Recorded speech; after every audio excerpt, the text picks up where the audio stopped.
ఓం నమో నారాయణాయ.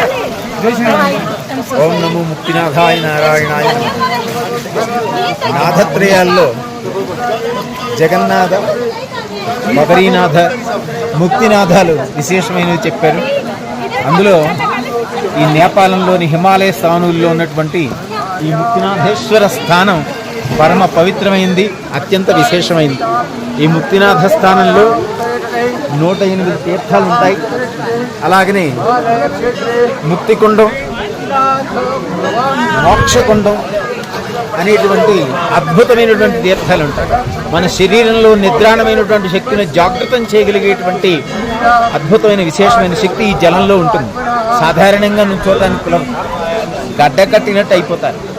అయినప్పటికీ కూడా భక్తులు దేనికి వెరవకుండా ఈ స్నానాలు ఆచరించి స్వయంభూ ముక్తినాథుణ్ణి సేవించుకుని ఆ పరమానందాన్ని పొందుతారు. అటువంటి ముక్తినాథుని కటాక్షంతో సర్వం లోకమంతా సుభిక్షంగా ఉండాలి, జనమంతా సుభిక్షంగా ఉండాలి.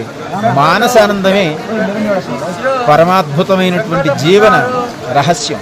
అందుకని మనసును ఆనందంగా ఉంచుకోవడానికి కావలసినటువంటి ఆధ్యాత్మిక సంపత్తి కూడా పెంచుకుని కృషియులై ఎవరి కార్యాలను వాళ్ళు సక్రమంగా నిర్వర్తించుకుంటూ ప్రశాంత జీవనాన్ని సాగించాలి.